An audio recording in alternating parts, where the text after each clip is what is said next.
Salve, salve família, bem-vindos a mais um Flow, eu sou o Igor. Hoje eu vou conversar com o José Cobori, cara. Obrigado por vir aí, obrigado pela moral, pelo teu tempo. Tá requisitado, né? Eu que agradeço, Igor. É sempre uma satisfação poder estar aqui. Conheço já o pessoal aqui do Grupo Flow. E é sempre uma satisfação e um prazer imenso ter sido convidado por você e poder falar com o seu público. Maneiro. Então tá, então pro meu público, pra galera que tá ouvindo a gente aqui, como é que tu se definiria, cara? Porque se eu fosse falar, o cara é economista, palestrante, entende de M&A e tudo mais, mas o que você, quem é o José Cobori? Por José Cobori. Eu sou um cidadão brasileiro, descendente de japoneses, né? Sou neto de japoneses. Meu avô veio para o Brasil em 1914, né? Então, sou genuinamente um brasileiro. Descobri que talvez não fosse quando fui para o Japão e eu falei, eu tenho que definir, porque no Brasil me chamam de japonês. Eu morei 2 anos no Japão, lá eles me chamavam de brasileiro. Né? Eu sou um genuíno brasileiro, descendente de japoneses. Trabalho desde os 10 anos de idade, né? Então já trabalhei com várias coisas. Fui executivo de uma multinacional durante 13 anos, uma multinacional americana, né? Qual? Então, a Xerox do Brasil. Xerox, eu li isso aí. Então fui, assim, tenho uma experiência grande no mundo corporativo e depois eu me dediquei aí à parte de economia e finanças, né? Operei o mercado por 10 anos e depois mais de 20 anos já que eu tenho empresas no mercado financeiro, né? Então tenho mais de 30 anos aí atuando no mercado financeiro. Fui professor de finanças do IBMEC por 10 anos, dava aula de finanças para o MBA de finanças do IBMEC, né? Depois também para o MBA executivo, até para o pessoal de direito, e eu dava aula de praticamente todas as disciplinas, mas eu gostava mais da de fusões e aquisições, que era o que eu fazia na prática, né? Então trabalhei. O que tem de tão legal em fusões e aquisições, cara? Cara, como eu comecei desde de pequeno, eu fui vendedor de aço, depois fui vendedor de copiadora, depois virei executivo da Xerox do Brasil. Então eu sempre gostei de vender e eu durante uma boa parte da minha vida eu era dedicado a marketing e vendas. Inclusive eu sou formado em marketing também, né? E o sonho de todo vendedor é você vender cada vez coisas mais complexas, né? Então eu sempre brinquei com isso. Eu comecei vendendo brinquedo e cheguei no auge ali, que é vendendo empresas inteiras, né? Vendendo e comprando empresas inteiras, assessorando esse processo de forma estratégica. Então o mundo do M&A, né, que é a sigla de fusões e aquisições em inglês, ele é muito interessante porque você acaba descobrindo coisas na empresa que nem os donos sabem, né? Porque muitas vezes o empreendedor, o fundador da empresa, ele tem o tino comercial, ele sabe como tocar, sabe como fazer negócio, mas de uma forma completa a empresa ele não entende como funcionam algumas coisas, principalmente na área de finanças corporativas, né? De estratégia, de planejamento estratégico, ele vai meio que fazendo a intuição e obviamente essa digamos assim, a grande sacada do empreendedor, é o tino que ele tem próprio para isso, mas a empresa chega num determinado patamar e não tem como coordenar tudo isso aí. Obviamente as empresas grandes contratam executivos, contratam profissionais. Então você descobre que o controlador da empresa muitas vezes ele não sabe como a empresa realmente funciona, é administrada. Uhum.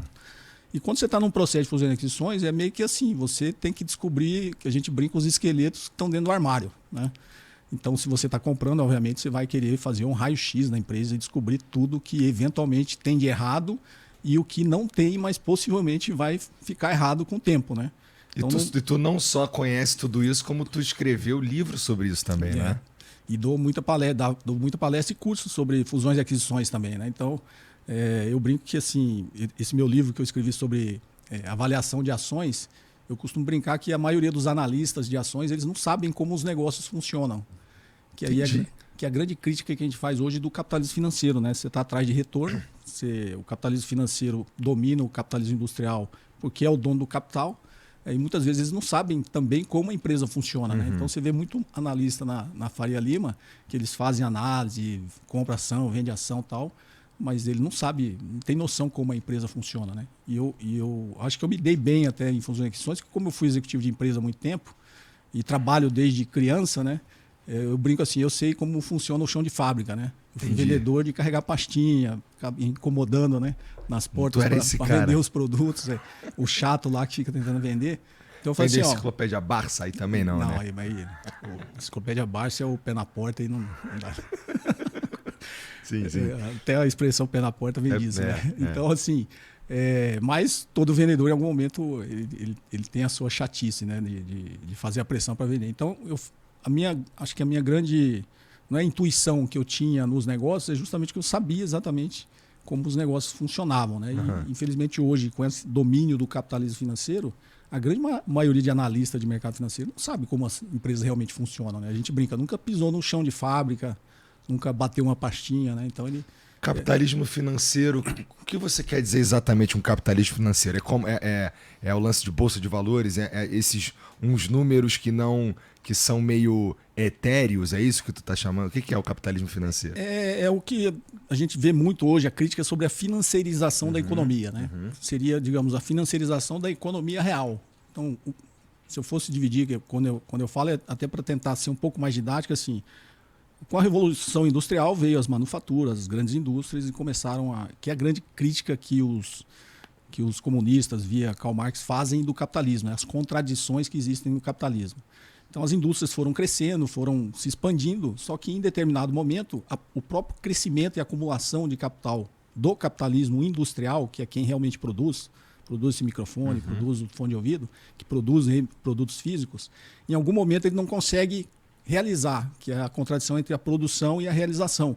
Porque para esse negócio ter margem, a própria indústria, as empresas, ela começa a pressionar os fluxos que saem da empresa. Então, você olha a demonstração de uma empresa, tem um fluxo que sai para pagar funcionário, para pagar trabalhador, tem um fluxo que sai para pagar imposto, tem um fluxo que sai para pagar fornecedor. E para ele sobrar mais lá no bottom line, lá no lucro líquido, realmente, ele tem que tentar pressionar para esses fluxos de saída reduzir. Obviamente, ele pressiona o fluxo mais fraco na negociação são os trabalhadores. Então, ele pressiona para que os salários sejam, obviamente, cada vez menores. Pressiona o governo para ele pagar menos imposto. Pressiona os seus fornecedores para fornecer produtos mais baratos. Então, ele começa a reduzir esses fluxos de saída. Só que quando ele vai realizar o produto que ele vendeu, ele precisa dessa massa de renda na sociedade para consumir o produto dele. Então, em algum momento, o capitalismo industrial se viu diante dessa contradição.